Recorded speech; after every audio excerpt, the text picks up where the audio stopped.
But you see, the thing is, of I'm a survivor. That's back to the ego, right? And that's back to the maladaptive mechanisms, right? So somebody who is a survivor, because a survivor is a story, right? So that's a heavy duty fear-based narrative, Yeah. a structure, a framework, right? So you went through some things objectively. You narrated that those things were absolutely horrible. And now you're no longer going through those things, whatever they might be. So now you also have a story of the fact that you're a survivor.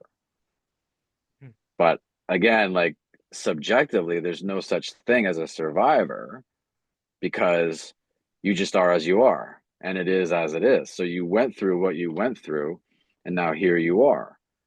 Like if you fall off a balcony and you break a bunch of bones, you could say that you survived that fall, right? And Yeah. that's about as far as you can go. Like you couldn't even say in that experience that you're a survivor because that's not who you are, Yeah. Yeah. right? Like Mhm. then you're identifying with a construct. And even the most benevolent constructs that we identify with are still not going to serve us, like I'm a survivor. And that seems amazing. And like you said, that's a commonplace mantra these days. I'm a Yeah. survivor and Uh-huh. I'm going to get motivated and Mhm. I'm motivated because I'm a survivor and rah, rah, rah.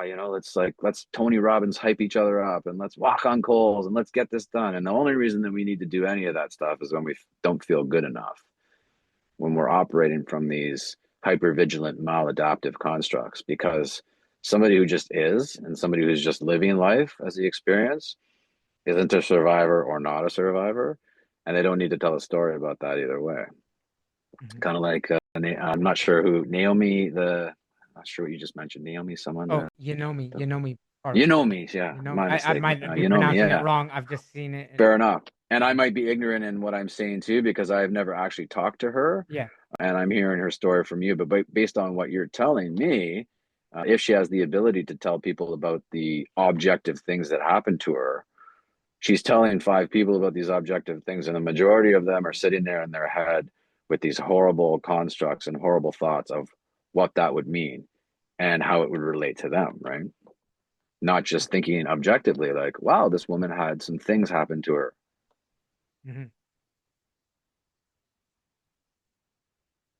And It's I know. it's tricky. Yeah. It's tricky. It gets a little tricky. The more That's why letting go is key, right? Because the more we're lost in our mind, and the more we're trying to, jumble these things together, and the more we're talking about them, and the more that like certain frameworks overlap, and Yeah. it can get really confusing. Like you mentioned earlier, what about destabilizing and so forth, right? I mean, that's the biggest issue with all the legalization of plant medicines, as they say, and all these exogenous chemicals that are going around there, is they're like an ultra destabilizer.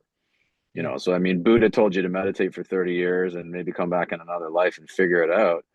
Or somebody, goes to the jungle and takes a bunch of chemicals and completely destables their framework. Mhm. They have an epiphany or an eye-opening experience or something. Metaphorically speaking, the ego gets smashed or gets dissolved, but it doesn't get dissolved because they haven't let go of anything. So it just rebuilds its structure even stronger and differently, and now you have even more disassociation. Mhm. So it's Yeah. tricky.